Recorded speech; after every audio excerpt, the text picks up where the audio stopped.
Y vamos a revisar lo que ha sido la noticia del día en esta agenda informativa de los Estados Unidos, y es la declaratoria que ha hecho el presidente Donald Trump de estado de emergencia en la frontera sur de la Unión Americana. El mandatario ha hablado de una supuesta invasión con drogas y tráfico de personas. Así ha justificado la adopción de esta medida. Con ella busca reunir $1.000 millones para financiar la construcción del muro en la frontera con México, esto sumando lo que ya el Congreso habría preacordado para otorgarle para la construcción de esta polémica valla, su promesa de campaña y lo que para muchos ha sido una obsesión del presidente. Esta decisión, la declaratoria de emergencia, ha irritado a muchos congresistas, incluidos republicanos. Alejandro Rincón tiene el reporte desde los Estados Unidos. Alejandro.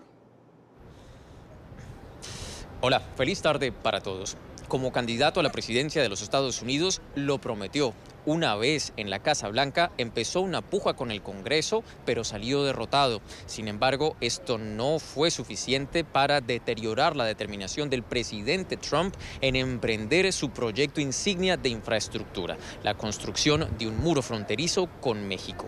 Lo hace ahora a través del ejercicio de su autoridad ejecutiva, saltándose al cuerpo legislativo de la Unión Americana. En estos términos, anunció al país su determinación.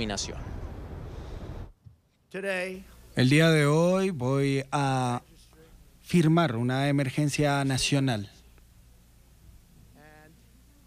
Y es algo grandioso, porque estamos hablando de una invasión de nuestro país con drogas, con tráfico de personas, y esto es inaceptable.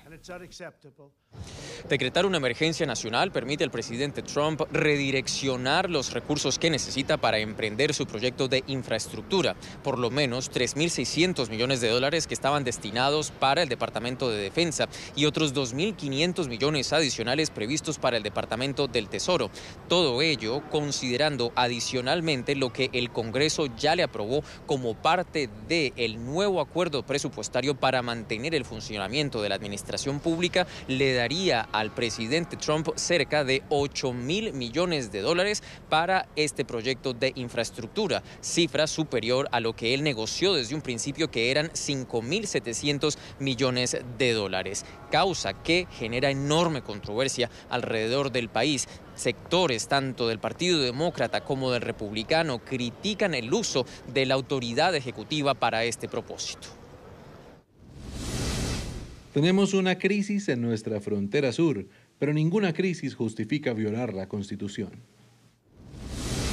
La declaración de Donald Trump sobre una crisis que no existe es una gran violación de nuestra Constitución y nos hace inseguros al robar recursos urgentes para la defensa y seguridad de nuestro ejército. Estas son noticias falsas. La idea que tenemos una emergencia en la frontera son noticias falsas. El número de personas cruzando la frontera está en su punto histórico más bajo. La idea de tener una emergencia nacional es ridícula y sencillamente es otra manera de Donald Trump para atacar a los inmigrantes siguiendo una agenda de supremacía blanca. Tenemos que ir y detenerlo para las próximas elecciones del 2020. Desde la década de 1970, cuando fue creada la ley que permitió a los presidentes desde entonces decretar emergencias nacionales, este poder ejecutivo se ha empleado en 58 oportunidades. Sin embargo, nunca de la forma como el presidente Trump lo está haciendo ahora, para poder redireccionar recursos de forma tal que pueda emprender un proyecto de infraestructura. De hecho, las emergencias nacionales hasta ahora se han decretado solo para responder a crisis internacionales. Es todo lo que tenemos para ustedes por ahora. Continúen con más en la tarde. Gracias, Alejandro. Y a esta hora nos acompaña Raúl Gutiérrez Patiño, asociado del Consejo Mexicano de Asuntos Internacionales, profesor de Derecho Internacional en la Universidad Iberoamericana. Señor Gutiérrez, muchas gracias por atender a nuestra petición para esta entrevista. Bienvenido. Al contrario, Carlos, te agradezco por la invitación y muchos saludos a tu auditorio. Yo quisiera comenzar por ese debate que se ha abierto sobre la legalidad de este decreto de emergencia. Se ha citado la Constitución en algunos casos en el análisis inmediato de esta noticia que apenas se ha producido, y la Constitución establece que no se pueden mover recursos de un lado a otro porque han sido aprobados por el Congreso, pero por otra parte, desde 1976 se autoriza esta suerte de poderes especiales para el presidente y él se ha amparado en esta situación en la frontera para llevar adelante su propósito, que finalmente es construir el muro. Por supuesto, pero no hay que dejar de lado una importante consideración, Carlos. La Ley de Emergencia Nacional contempla que el Congreso pueda anular la declaración del presidente si ambas cámaras así lo votan y si el presidente no ejerce su derecho de veto. Actualmente, la Cámara de Representantes se compone de 485 diputados y la Cámara de Senadores de 100. La resolución en cualquier caso requeriría superar el hipotético veto de Donald Trump requeriría superar 2/3 partes del Congreso, entonces todavía hay una buena posibilidad de impedir que se lleve esto a cabo y también que la Suprema Corte de Justicia de Estados Unidos pues se manifieste en ese sentido para evitar esta situación de emergencia nacional que se articula bajo un discurso que ha venido repitiendo Donald Trump desde hace mucho tiempo, que es la criminalización de la comunidad migrante. En este sentido, pues el gobierno mexicano también debe de sumar esfuerzos con sus contrapartes norteamericanos para poder posicionar con más fuerza la defensa de los derechos fundamentales de nuestros connacionales que allá radican. No quiero salirme del tema político y de este debate y le planteo en principio la pregunta de si es un choque de poderes. Y en esto me baso en que el gobierno de Estados Unidos o el poder en Estados Unidos no se ejerce simplemente porque el presidente lo decide, debe pasar por el legislativo, usted lo ha dicho, y ha mencionado un punto que a mí me llama la atención porque Trump también lo dijo, que es la posición del Poder Judicial. Él dice, podemos perder en un distrito, podemos perder en otra corte, pero si llegamos a la Corte Suprema, seguramente yo voy a ganar. Le repito, hay un choque de poderes y estos otros dos podrían frenar al Ejecutivo.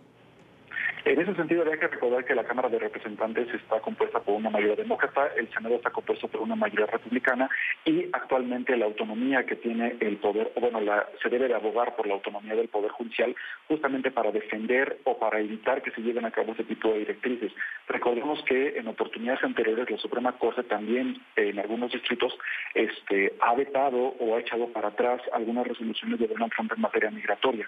Este tema del muro fronterizo, pues, es un tema de choques políticos al interior de las elecciones del 2020 y pareciera ser que Donald Trump está más enfocado en legitimar su posición en ese sentido que realmente articular esfuerzos de responsabilidades compartidas con los gobiernos de México y de Centroamérica para fomentar mejores mecanismos de creación de fuentes de trabajo, fuentes de inversión, de empleo, de estabilidad, de crecimiento y desarrollo que permitan frenar de forma eficiente los temas de la inmigración.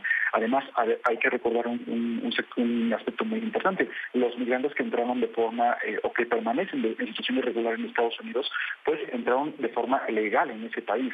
Por tanto, el llevar a cabo ese tipo de directrices pues únicamente enrarecen el ambiente que hay en torno a la criminalización de la comunidad migrante. Así es que yo considero que sí, efectivamente, ahorita hay un choque, puede llevarse a cabo un choque de poderes, pero recordemos también incluso muchos senadores republicanos están o se han manifestado abiertamente en contra de las medidas de Donald Trump, considerando este acto como una violación o como una transgresión, mejor dicho, a los intereses constitucionales de los Estados Unidos. Hay un punto que es el de los argumentos. Allí también se ha centrado el debate, no solo en la constitucionalidad de esta medida, de este decreto, que han coincidido muchos analistas y expertos en materia constitucional, que tiene una base sólida. Sin embargo, vamos al punto de los argumentos. Drogas, por un lado, y la trata de personas y el ingreso irregular. No hay en este momento un número de personas que haya cruzado de forma irregular la frontera entre México y Estados Unidos, como hace 2 décadas, por ejemplo. Y el tema de las drogas ha estado en cierta forma controlado. Además, uno de los aspectos principales de esta semana es que se ha sentenciado a el Chapo Guzmán, en este caso, y dicen las agencias, cuando argumentan el éxito al haber condenado a Joaquín Guzmán Loera, en que se ha frenado o se ha puesto quizá una traba a ese paso de los narcóticos hacia la Unión Americana. Entonces, en cuanto a los argumentos, ¿está sustentado esta declaratoria de emergencia? Desde mi punto de vista, no, Carlos. Los argumentos en términos de estabilidad, de seguridad nacional en Estados Unidos, pues también tienen que venir por unas políticas sociales que permitan combatir el tema de la demanda de drogas. El tema de la oferta es una situación que se tiene que combatir a través del establecimiento de responsabilidades compartidas, vuelvo y repito el punto que mencioné anteriormente. Entonces, bajo ese sentido, pues se tienen que articular mecanismos para frenar el desarrollo o el empoderamiento de grupos delincuenciales en ambos lados de la frontera y también emitir controles o controles mucho más efectivos respecto a las armas que cruzan diariamente por la frontera norte de nuestro país y que pues han empoderado a los grupos criminales en la sociedad mexicana y que han causado una gran desestabilización. En ese sentido, no considero que el argumento sea válido, toda vez que el argumento intenta frenar o intenta nuevamente poner a los migrantes o toda la situación que enrarece al fenómeno de la migración como un discurso político que pueda ser rentable para Donald Trump y sus futuros proyectos políticos. Yo no considero que exista ahorita una base sólida que realmente argumente la necesidad de llevar a cabo la construcción de este muro fronterizo. Si se construye este muro fronterizo, los delincuentes, los grupos delincuenciales buscarán nuevas maneras de transgredirlo.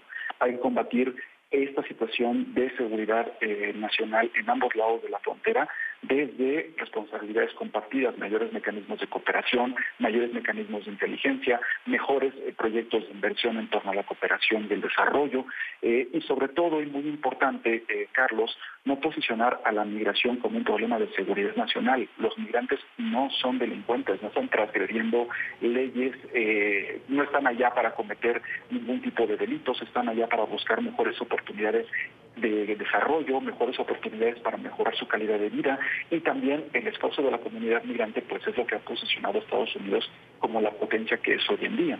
En ese sentido, cualquier retórica, cualquier discurso que se llegue a articular en torno a la problemática de la droga, de las armas, de la trata de personas, pues son situaciones que efectivamente se presentan, pero que no se van a combatir de un efecto de criminalización a la comunidad migrante. Por el contrario, hay que brindar un mayor apoyo a los esquemas para que puedan contemplar un acceso debido a la justicia, ¿no? Atender puntualmente el tema de la separación familiar, atender puntualmente las oportunidades de cooperación con México y fortalecer a la región más dinámica del mundo, que es la que comparte nuestro país en su frontera norte.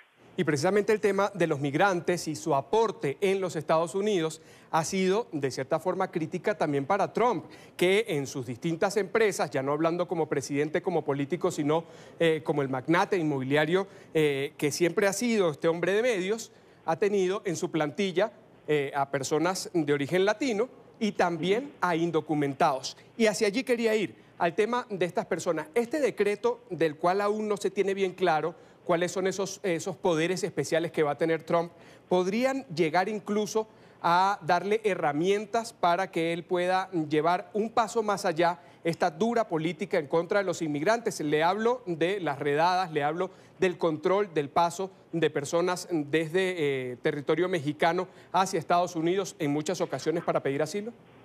Por supuesto, porque recordemos que en ese sentido, pues este tipo de problemáticas, este tipo de retóricas, lo único que hacen es enrarecer las responsabilidades que debe tener Estados Unidos para mejorar las condiciones de vida en su propio territorio y también fomentar a través del establecimiento, vuelvo y repito, de responsabilidades compartidas, un mejor mecanismo de crecimiento, de desarrollo y de cooperación con México.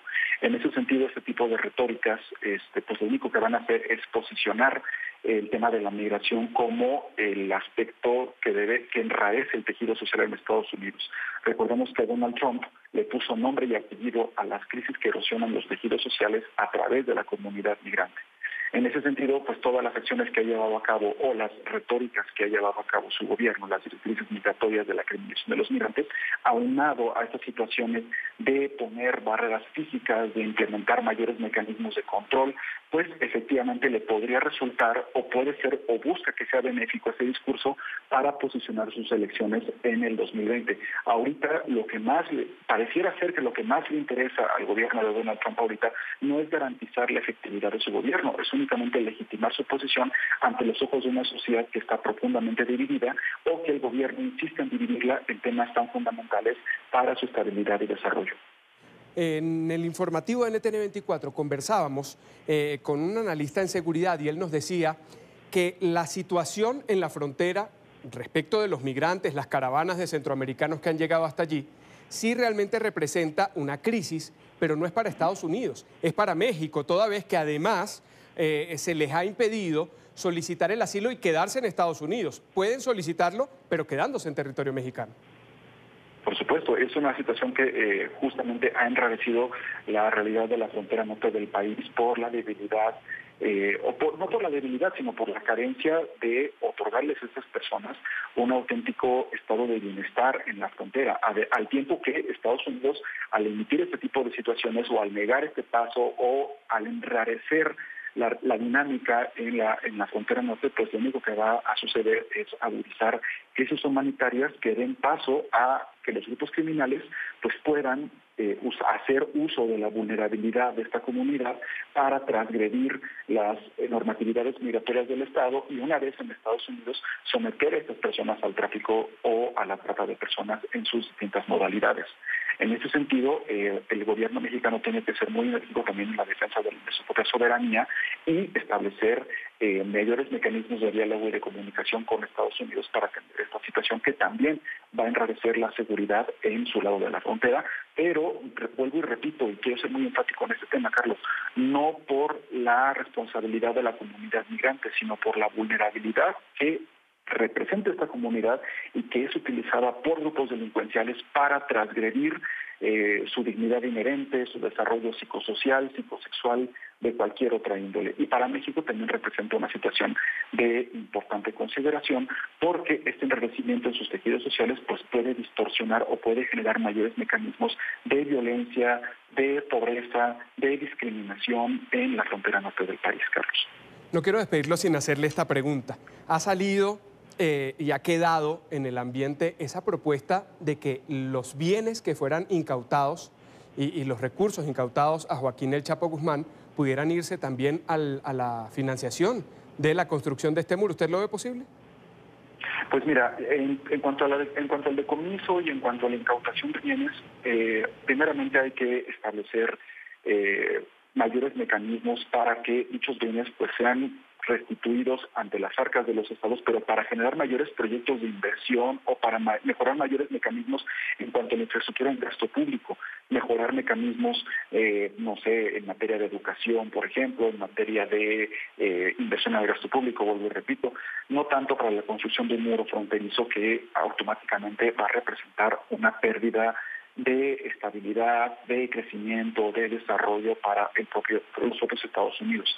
Hay que buscar mecanismos, hay que fomentar puentes de entendimiento entre ambos gobiernos. La crisis actual no se va a solucionar a través de la creación de fronteras físicas, Carlos, o el reforzamiento de las mismas, sino a través de puentes y diálogos de entendimiento.